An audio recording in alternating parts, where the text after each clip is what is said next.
오늘 우리에게 주시는 하나님의 말씀은 출애굽기 7장 1절에서 13절까지 말씀입니다. 한 절씩 교독하겠습니다.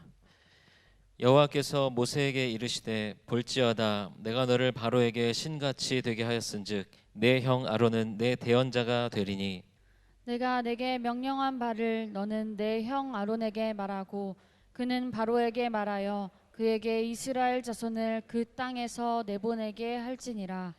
내가 바로의 마음을 완악하게 하고 내 표징과 내 이적을 애굽 땅에서 많이 행할 것이나 바로가 너희의 말을 듣지 아니할 터인즉 내가 내 손을 애굽에 뻗쳐 여러 큰 심판을 내리고 내 군대 내 백성 이스라엘 자손을 그 땅에서 인도하여 낼지라. 내가 내 손을 애굽 위에 펴서 이스라엘 자손을 그 땅에서 인도하여 낼 때에야 애굽 사람이 나를 여호와인 줄 알리라 하시매 모세와 아론이 여호와께서 자기들에게 명령하신 대로 행하였더라. 그들이 바로에게 말할 때에 모세는 80세였고 아론은 83세였더라. 여호와께서 모세와 아론에게 말씀하여 이르시되 바로가 너희에게 이르기를 너희는 이적을 보이라 하거든 너는 아론에게 말하기를 너의 지팡이를 들어서 바로 앞에 던지라 하라. 그것이 뱀이 되리라. 모세와 아론이 바로에게 가서 여호와께서 명령하신 대로 행하여 아론이 바로와 그의 신하 앞에 지팡이를 던지니 뱀이 된지라. 바로도 현인들과 마술사들을 부르매 그 애굽 요술사들도 그들의 요술로 그와 같이 행하되 각 사람이 지팡이를 던짐에 뱀이 되었으나 아론의 지팡이가 그들의 지팡이를 삼키니라. 그러나 바로의 마음이 완악하여 그들의 말을 듣지 아니하니 여호와의 말씀과 같더라. 아멘. 이 시간에는요 기적에도 차이가 있습니다 하는 그런 제목으로 출애굽기 7장의 말씀을 나눕니다. 여러분 한번 머릿속으로 이렇게 그려보십시오. 지금 바로 앞에 모세와 아론이 서서 하나님의 말씀을 대언합니다. 그 긴장감이 있어요. 한쪽에서는요 보내라 이렇게 이야기하고요, 한쪽에서는요 야 니들이 배부르고 지금 등 따시니까 별소리를 다 하는구나, 더 노역을 시키고요. 이런 영적인 긴장감이 있는데 이제 오늘 7장부터의 말씀을 통해서 하나님이 이 출애굽의 위대한 역사를 시작하는 그런 내용이 나오게 됩니다. 오늘 말씀을 준비하면서 사실은요 1절 2절 이렇게 쭉 준비하고 묵상해 나가는 가운데 제일 먼저 제 마음속에 들어온 그런 말씀이 있었어요. 그게 뭐냐면 7절의 말씀이었습니다. 7절이 어떤 말씀이 나오냐면 이런 거예요. 그들이 바로에게 말할 때에 모세는 80세였고 아론은 83세였더라 이렇게 나옵니다. 지금 출애굽의 위대한 역사를 시작하는 이 시점에서 성경은요 우리에게 뭘 알려주고 있냐면 모세와 아론의 나이가 몇 세다 하는 것을 우리에게 알려주고 있어요. 사실 우리가 뭐 그런 거 관심이 별로 없잖아요. 몇 살이면 어떻습니까? 근데 특별히 모세는 80세였고 아론은 83세였다. 여러분 둘 다 고령이죠. 80이 넘었으면. 당시에 아무리 평균 수명이 지금보다 높다 하더라도 80은 결코 젊은 나이가 아닙니다. 그 당시 기준으로도. 그런데 왜 이런 출애굽의 위대한 역사가 시작되는 이 시점에서 모세의 나이를 성경이 굳이 밝히고 있는가? 저는요 이렇게 말씀드리고 싶어요. 하나님의 일을 하는 데는 나이는 중요하지 않다는 겁니다. 아멘. 하나님의 일을 하는 데는 나이는 중요하지 않아요. 제가 어저께 이제 좀 저녁까지 말씀을 좀 이렇게 정리를 다 한 다음에 집에 갔더니요 아이들이 배드민턴을 치자는 거예요. 더워 죽겠는데 그래도 어떡합니까? 아이들이 치자니까 그러면 요 앞에 놀이터 가서 치자 그래가지고 나가서 이제 배드민턴 치는 거예요. 근데 제가 한 3년 전까지만 해도 배드민턴을 비롯해서 어떤 운동을 해도 아이들한테 진 적이 없습니다. 다 이겼어요. 사실입니다 이거는. 그런데 오랜만에 이제 이렇게 치는데 어저께 실수가 이제 계속 나오는 거죠. 아이들이 이기는 거예요. 근데 저희 둘째 아이가 딱 제가 실수를 하는 그 순간에 딱 이러는 거예요. 혼잣말인지 들으라고 한 말인지 모르겠는데, 이제 아빠도 나이 먹었네. 이제 이렇게 이야기를 하는 겁니다. 그 얘기를 딱 듣는 순간 이걸 긍정을 해야 되나 부정을 해야 되나 약간 좀 당황스럽기도 하더라고요. 여러분, 그렇죠. 아이들은 시간이 지나면 점점 크고 능력도 더 늘어나는 것이고요. 우리는 또 시간이 지나면 또 그만큼 신체적인 능력이 떨어질 수밖에 없죠. 자, 그런데 중요한 건 뭐냐면 하나님의 일은 이와 같은 나이나 신체적인 능력과 상관이 없다는 거예요. 여러분, 그렇지 않습니까? 하나님의 일을 감당하는 데에는 우리가 언제든지 하나님의 부르심 가운데에 내가 응답하겠다 하는 그와 같은 마음의 자세만 갖고 있다고 한다면, 여러분, 하나님의 일에는 나이는 중요하지 않다. 오늘 모세가 80이고 아론이 83세에 이 출애굽의 위대한 여정을 시작하는 것을, 이 모습을 통해서 우리 믿음의 성도들 힘을 내시기를 바랍니다. 한 가지만 더 말씀드릴게요. 브리테니카 백과사전에 편집진들이 모였습니다. 그래서 백과사전에 실린 소위 위대한 인물들에 대해서 조사를 했어요. 그들이 역사 속에서 발자취를 많이 남겼는데 그 생애를 살펴보면서 어느 때에 그런 역사적인 발자취를 남기게 되었는가를 통계로 조사를 해봤습니다. 그랬더니 34%가 50세 전에 아주 위대한 그런 역사적인 성취를 이뤘어요. 그 다음에 35%는요 60대에 자신의 그 위대한 업적을 이뤘다는 거예요. 그 다음에 23%가 70대에 성취가 되었고 8%가 80대에 성취를 했다고 합니다. 그러니까 여러분, 인류 역사 가운데 위대한 업적을 남긴 사람들의 66%가 다 언제요? 60세 이후에 그와 같은 일들을 성취했다는 거예요. 저는요, 왜 이 7절 말씀이 눈에 들어왔냐면 이 말씀을 보면서 우리 성도들 생각이 난 거예요. 그러면서 저에게도요 큰 힘이 됐습니다. 여러분, 이 시간에 80 아래이신 분들은요, 나는 아직 시작도 안 했구나, 여러분 이렇게 생각하시면 됩니다. 그 다음에 80 이상이신 우리 성도님들은 이제부터 하면 되겠구나. 아멘? 네, 아멘이 생각보다 적네요. 여러분, 하나님의 일을 하는 데는 나이는 결코 중요하지 않습니다. 우리가 하나님의 그 부르심 가운데 순종하고자 하는 그 마음만 있으면 언제 어느 때든지 하나님께서 부르시고 사용하여 주실 줄로 믿습니다. 오늘 본문을 묵상하면서 또 여러분과 나누고 싶은 말씀이 있습니다. 그것은 뭐냐면 우리가 하나님의 일을 할 때에 우리가 해야 할 일이 있습니다. 우리가 해야 할 일과 하나님만이 하실 수 있는 일이 또 있어요. 우리가 해야 할 일과 하나님만이 하실 수 있는 일을 구분하는 것이 중요합니다.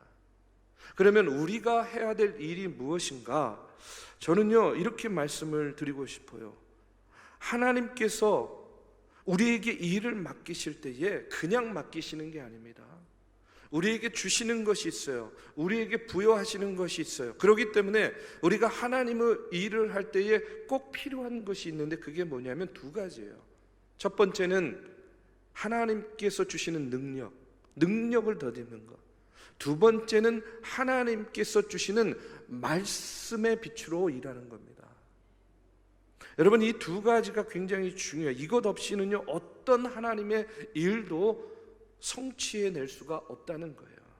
자, 우리가 무슨 일을 할 때 하나님께서 말씀을 주셨어요. 그런데 능력이 없는 경우를 보게 돼요. 그러니까 하나님께서 주신 말씀을 이루기 위해서는요, 우리에게 뭐가 필요합니까? 능력도 필요하다는 거예요. 제가 올해를 시작하면서 하나님께서 저에게 주신 두 말씀이 있었습니다. 첫 번째 말씀이 뭐냐면 누가복음 14장 23절의 말씀이에요. 길과 산울타리가로 나아가서 사람들을 강권하여 데려다가 내 집을 채우라. 이 말씀을 주신 거예요.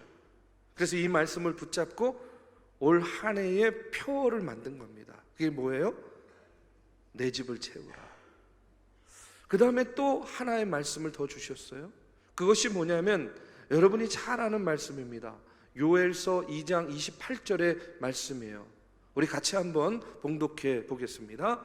내가 내 영을 만민에게 부어주리니 너희 자녀들이 장래 일을 말할 것이며 너희 늙은이는 꿈을 꾸며 너희 젊은이는 이상을 볼 것이다 하는 그런 말씀이에요.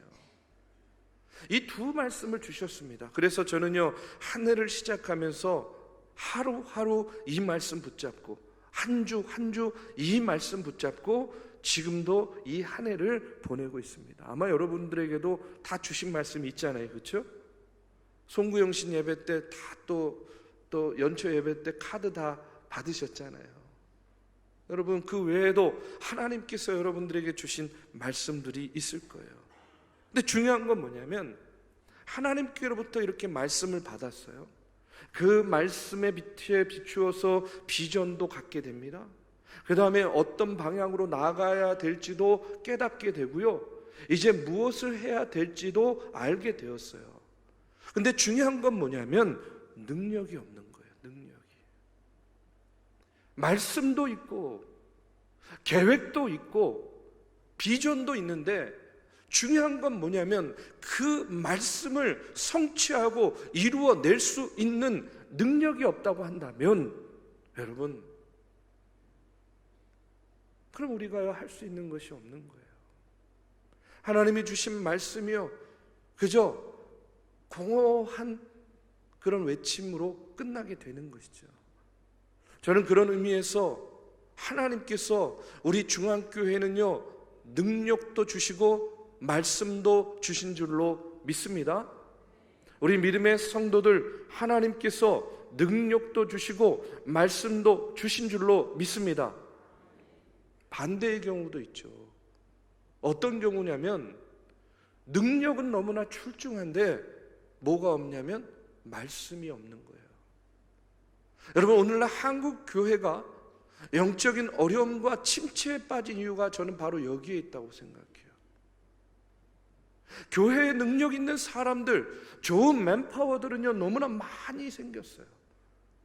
근데 그들이 하나님의 일을 하는데 중요한 건 뭐냐면 자신의 능력만을 의지하였지 말씀이 없었던 거예요. 하나님의 말씀이 없어요. 말씀을 붙잡지 않고 일하는 거예요. 그러다 보니까 어떻게 됩니까? 무슨 일을 하든지 능력이 뛰어나니까 자기 주장은 많죠. 뭐 여러 가지로 분석할 수 있죠. 그런데 서로 자기 능력, 자기 주장만 내세우다 보니까 결국은 배가 어디로 가는 거예요? 산으로 가는 거예요. 그것이 결국 오늘날 교회의 영적인 침체와 이와 같은 어려움에 저는요, 근간이 되었다라고 생각합니다. 그렇기 때문에 하나님의 일을 할 때는요, 능력만 가지고 일하면 안 됩니다. 뭐가 있어야 돼요? 말씀이 있어야 돼요. 내가 붙잡는 말씀이 있어야 되는 거예요. 여러분, 하나님의 일을 감당하는 데 있어서 그렇기 때문에 우리가 꼭 기억해야 될 두 가지, 뭡니까? 능력, 하나님께서 주시는 능력, 그리고 하나님께서 주신 말씀을 붙잡고 우리가 하나님의 일을 감당해야 되는 거예요. 오늘 바로 앞에 선 모세의 모습을 여러분 한번 보십시오. 하나님께서 먼저 모세에게 뭘 주시냐면 능력을 주십니다. 어떤 능력이냐면 1절에 보니까 이렇게 나와요. 여호와께서 모세에게 이르시되 볼지어다 내가 너를 바로에게 신같이 되게 하였은즉, 이렇게 나와요. 모세를요, 누구같이? 신같이 되게 하셨다는 거예요. 그런데 여러분, 이것이요 그냥 문자 그대로 모세가 하나님과 동급 그런 어떤 신이 되었다라는 그런 이야기가 아니거든요. 어떤 말입니까? 이 말씀은요, 바로가 너를 쳐다볼 때에, 너를 지금 볼 때에 이복 동생으로 보는 것이 아니고, 그 다음에 초라한 촌부로 보는 것이 아니고, 바로가 너를 볼 때에 마치 신을 보는 것과 같이 너를 우러러 보게 할 것이다 하는 그런 하나님의 말씀인 거예요. 여러분, 이 말씀 우리는 분명히 알고 그 의미가 무엇인지 잘 압니다. 그런데요, 많은 사람들이요 또 이것을 문자적으로 잘못 이해하고 오용을 하는 거예요. 악용을 합니다. 그래가지고요, 세상에는요 뭐예요? 자기가 하나님과 동급인 신이라고 생각하고요, 나는 신이다 하는 이런 인간들이 얼마나 많이 있습니까? 그런데 여러분, 뭐 어떤 이단의 교주만 그런 것이 아니에요. 우리도요, 저도요, 이와 같은 잘못된 오류에 빠질 수 있는 가능성이 참 많다는 거예요. 언제 그렇게 됩니까? 우리가 무슨 일을 하든지요, 내 생각만 옳다, 내 주장만 옳다, 이렇게 생각을 하게 되면요, 어느 순간인가 내가요 하나님 위에 있는 존재가 되는 거예요. 이런 오류는요 누구에게든지 빠질 수 있는 오류입니다. 그렇기 때문에 여러분, 내 생각, 내 말, 내 주장만 옳다고 고집하면요, 나중에는 하나님의 말씀이 진리가 아니라 내 말이 진리가 되는 것이고, 내 생각과 내 결정, 이것이 그냥 법이라고 생각하는 거예요. 하나님께서 우리에게요 절대로 그런 능력과 권위를 부여하신 적이 없습니다. 하나님께서 우리에게 주신 능력은 뭐냐? 우리가 하나님의 말씀을 붙잡고 하나님의 일을 감당하면 어떤 일이든지 해낼 수 있는 그 가능성을 우리에게 주신 거예요. 그게 우리에게 능력으로 나타나는 거예요. 우리가 능력을 발휘할 때에 그 가능성이 뭐가 되는 거예요? 실제가 되는 거죠. 우리가 분명히 기억해야 될 것, 모세에게 이렇게 말씀하신 이유도 마찬가지입니다. 여러분, 모세가요 얼마나 못한다, 안 한다, 할 수가 없다 계속 그렇게 이야기하지 않았습니까? 그러니까 하나님이 모세에게 얘기하는 거예요. 너는 바로에게 신과 같은 존재로 보여질 것이다. 그래도 또 못한다는 거예요. 그러니까 뭐라고 이야기합니까? 내 형 아론을 내 대언자가 되게 할 것이야. 하나님은요 그냥 일을 맡긴 것이 아니에요. 이렇게 다 완벽하게 준비를 하고 모세를 부르신 겁니다. 그냥 부르신 것이 아니에요. 그렇기 때문에 우리가 하나님의 일을 감당할 때에 저는 할 수 없어서 못하는 것이 아니라 순종하지 않기 때문에 못하는 것이라고 생각해요. 하나님은 우리를 당신의 사역 가운데 부르실 때에 분명 여러분 능력을 주시고 부르시는 거예요. 아니, 능력을 주시고 그 일을 감당케 하십니다. 여러분, 예수님께서 제자들을 보내실 때에도 그냥 보내시지 않으셨어요. 능력을 주셔서 보냈어요. 마가복음 6장에 보면 예수님께서 제자들을 전도하러 내보냅니다. 근데 그냥 내보내지 않았어요. 7절에 보니까 뭐라고 나오냐면 12 제자를 부르사 둘씩 보내시며 더러운 귀신을 제어하는 권능을 주셨다. 권능을 주셔서 내보낸 겁니다.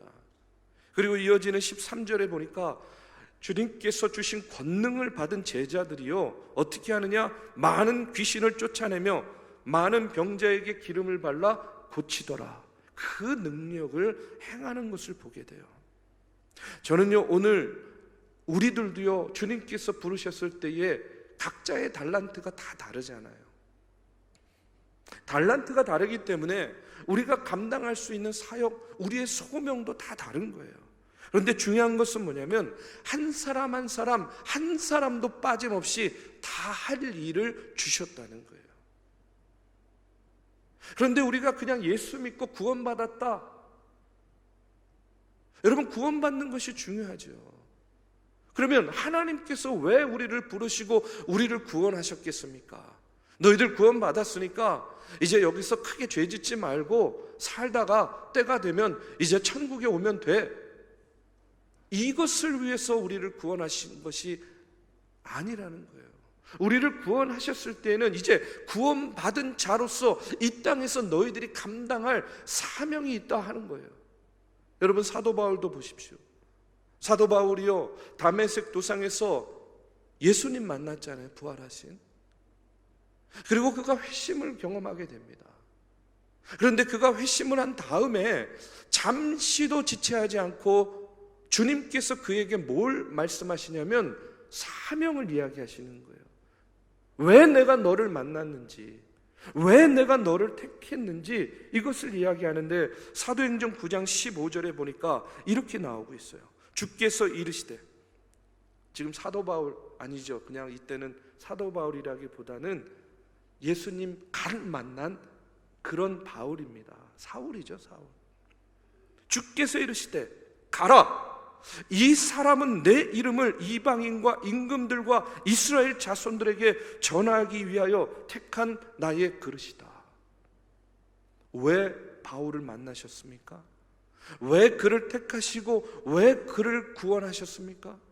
그 이유는 뭐냐면 그를 통해서 이방 민족에게, 이방 왕들에게 예수 그리스도의 복음을 전하게 하기 위해서 내가 택한 그릇이라고 이야기하는 거예요. 그냥 단지 구원받고 나만 천국에 가면 되는 것이 아니라는 이야기입니다. 그것이 궁극적인 목표가 아니라 이 땅에 사는 동안 저와 여러분 구원받은 자로서 우리가 해야 될 일이 있다는 거예요. 그와 같은 사명을 감당하고 그 일 속에서 주님 만나고 그 일 속에서 보람을 찾고 그 인생 가운데서 주어진 사명을 우리가 찾아야 되는 이유가 바로 거기에 있는 겁니다. 우리 사랑하는 믿음의 성도 여러분, 이 시간에요 한번 이렇게 생각해 보세요. 그럼 오늘 나에게 하나님께서 원하시는 일은 무엇일까? 지금 여러분 생각해 보십시오. 지금 하나님께서 나에게 원하시는 일, 그것이 무엇일까? 지금 이와 같은 질문 가운데 여러분 마음속에, 생각 속에 드는 생각이 있다면 지금 그 생각, 그 일이 하나님께서 여러분에게 원하시는 일입니다. 그리고 그 일을 행하시는 거예요. 성령께서 오늘 저와 여러분에게 오늘 지금 이 시대 가운데 나에게 원하시는 일이 무엇일까? 지금 여러분의 마음 가운데 드는 그 생각, 하나님의 성령께서 주시는 생각이요 감동인 줄로 믿고 여러분 그 사명을 감당하시기를 주님의 이름으로 축복합니다. 두 번째로 하나님께서는 당신의 일을 맡기실 때에 능력 주시고 또 뭐 주신다 그랬어요? 말씀 주신다 그랬어요. 2절에 보니까 이런 말씀 나와요. 내가 내게 명령한 바를 너는 내 형 아론에게 말하고 그는 바로에게 말하여 그에게 이스라엘 자손을 그 땅에서 내보내게 할지니라. 모세가 할 일은 뭐냐면 하나님의 말씀을 들어요. 그러면 그 말씀을 누구에게? 아론에게 전하는 거예요. 그러면 아론은 하나님께로 들은 모세의 말씀을 가지고 또 선포하는 거예요. 그리고 그 말씀을 실현하는 거죠. 성취하는 겁니다. 자, 그렇기 때문에 저는요 이렇게 말씀드리고 싶어요. 오늘을 사는 모든 그리스도인들은 오늘 우리의 삶 속에서 하나님의 말씀을 성취하는 삶을 살아야 된다는 겁니다. 이것이 매우 중요해요. 왜 중요하냐면 세상 사람들은 삶의 목적이 자기가 원하는 바, 자기의 욕심, 자기의 욕망을 성취하는 것이 목적이죠. 그러나 예수 믿는 그리스도인들의 삶의 목적은 내가 아니에요. 내 인생이 아니에요. 뭡니까? 하나님의 말씀을 성취하는 것이 내 삶의 목적이 되어야 된다는 겁니다. 나를 향하신 하나님의 뜻, 하나님의 비전, 그 하나님의 소원을 이루기 위해 사는 것이 오늘 나의 인생인 겁니다. 골로새서 1장 25절의 말씀에 보면 이런 말씀이 나와요. 우리 같이 한번 봉독하겠습니다. 내가 교회의 일꾼 된 것은 하나님이 너희를 위하여 내게 주신 직분을 따라 하나님의 말씀을 이루려 함이니라. 오늘 여러분에게 직분 주신 이유가 뭐라고요? 하나님의 말씀을 이루기 위한 거예요. 오늘 여러분을 부르시고 여러분에게 달란트를 주시고 여러분에게 지금 내가 해야 될 일이 무엇인지를 생각나게 하시고 깨닫게 하신 이유는 무엇이라고요? 하나님의 말씀을 이루기 위함이다. 나의 뜻을 이루는 것이 아닙니다. 내 생각을 이루는 것이 아닙니다. 단순히 내 야망을 이루는 것이 아니라 하나님의 말씀을 이루는 것. 그런데 여러분, 그렇다고 해가지고요, 내 소망, 내 소원을 하나님께서는요 이루어주지 않는다는 것이 아니에요. 제가 좋아하는 말씀 중에 시편 20편 4절의 말씀이 있는데요, 그 말씀에 보면요 이런 말씀이 나옵니다. 내 마음의 소원대로 허락하시고 내 모든 계획을 이루어 주시기를 원하노라. 아멘. 여러분, 우리가 하나님과의 바른 관계 속에서 내 마음에 생각되어지는 마음의 소원은요, 저는 그것이 하나님께서 주신 소원이라고 믿습니다. 전제는 뭐예요? 하나님과의 어떤 관계? 바른 관계. 하나님과의 바른 관계 속에 있으면 하나님께서 우리에게 바른 소원을 주세요. 그리고 그 소원은 어떻게 된다? 하나님께서 이루어 주신다는 거예요. 우리 사랑하는 믿음의 성도 여러분, 하나님께서 주신 능력, 하나님께서 주신 말씀을 붙잡고 우리에게 주신 사명 감당하면 하나님께서 그것을 이루어 주실 줄로 믿습니다. 마지막으로 하나님의 능력과 말씀을 붙잡았다고 한다면 이제요 그 믿음의 확신을 가지고 나아가야 돼요. 자, 여러분 보십시오. 바로 앞에서 모세에게 한 가지 기적이 일어납니다. 그 기적이 뭐예요? 지팡이가 뱀이 되는 기적이었어요. 그런데 재미있는 것은 뭐냐면 모세가 그와 같은 이적을 행하니까 바로가 자기 휘하에 있는 소위 말해서 마술사들을 불러가지고요 똑같은 일을 행하게 합니다. 똑같은 일을. 이 모습을 보면요 기적과 기적의 대결이에요. 그렇죠? 표적과 표적이 지금 대결을 하고 있습니다. 그런데 저는요 같은 기적일지 모르고 같은 표적일지 모르지만 기적에도 분명한 차이가 있다고 믿습니다. 어떤 차이냐? 동기의 차이가 중요하다는 거예요. 동기의 차이가 있어요. 자, 9절에서 10절에 보면 너희의 지팡이를 들어 바로 앞에 던지라 하라. 그것이 뱀이 되리라. 모세와 아론이 바로에게 가서 여호와께 명령하신 대로 행하여, 누가 명령하신 대로요? 여호와께서 명령하신 대로. 아론이 바로와 그의 신하 앞에 지팡이를 던지니 뱀이 된지라.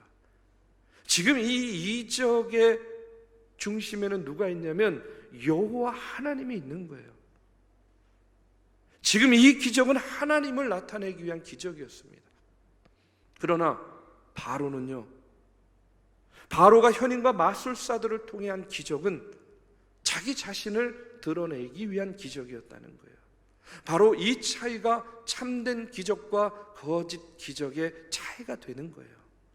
여러분, 우리가 눈에 보이는 기적적인 현상만을 쫓아가지고는요 하나님으로부터 온 것인지 아니면 사단으로부터 온 것인지 알 수가 없어요. 여러분, 사단도 기적을 일으킵니다. 아시죠? 사단도 표적을 보여줍니다. 그렇기 때문에 어떤 사람이 표적을 행할 때, 어떤 기적을 행할 때에 중요한 건 뭐냐면 그것을 분별해야 되는 거예요. 뭘 분별합니까? 이것이 하나님께로부터 온 것인가 아니면 사단으로부터 온 것인가. 근데 그것을 분별하는 기준이 뭐냐면 동기가 어디에 있냐는 거예요. 누구를 드러내고 누구를 나타내기 위함인가. 여러분, 이것을 보시면 알 수 있다는 겁니다. 하나님을 나타내려고 하는 것인지 아니면 자기의 능력을 나타내고 과시하려고 하는 것인지, 기적의 동기, 이 표적의 동기가 여러분 그 기적과 표적에 뭘 만드냐면 차이를 만든다는 거예요. 나타나는 현상은 똑같습니다. 그러나 애굽의 마술사들은 요술로 하고 모세는 하나님의 능력으로 했다는 거예요. 이 두 가지의 결과가 어떻게 이제 마무리가 되냐면 12절에 보니까 각 사람이 지팡이를 던짐에 뱀이 되었으나 아론의 지팡이가 그들의 지팡이를 삼키니라, 이렇게 나오고 있어요. 아론의 지팡이가 그들의 지팡이를 삼켰다는 거예요. 삼켰다는 것은요, 뭘 의미하냐면 승리했다라는 것을 의미합니다. 지금 이 기적과 기적의 대결에서 여러분 누가 승리한 거예요? 모세가 승리했어요. 아론이 승리했어요. 궁극적으로는 이것이 누구의 승리입니까? 하나님의 승리라는 거예요. 하나님이 능력 주시고 하나님이 말씀 주셔서 결국엔요 이와 같은 결과가 나왔어요.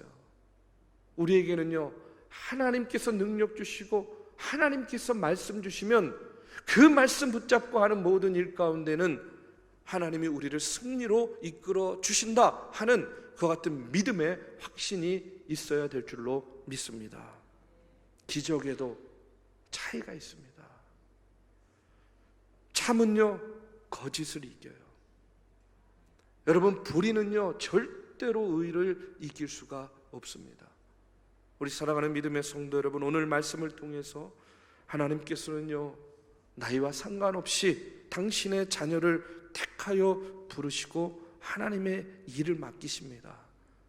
여러분, 하나님과의 바른 관계 속에서 하나님께서 능력 주시고 하나님께서 말씀 주시고 하나님께서 기적과 이적을 통해서 우리의 삶 가운데 역사하실 때에 우리는요 어떤 상황과 어떤 형편에서든지요 그 일들을 감당할 수 있고 결국에는요 하나님의 놀라운 승리의 기적을 맛보게 될 줄로 믿습니다. 그와 같은 믿음으로 여러분 한 걸음 한 걸음 주님의 기적이 일상이 되는 그와 같은 삶을 걸어가시기를 주님의 이름으로 축복합니다.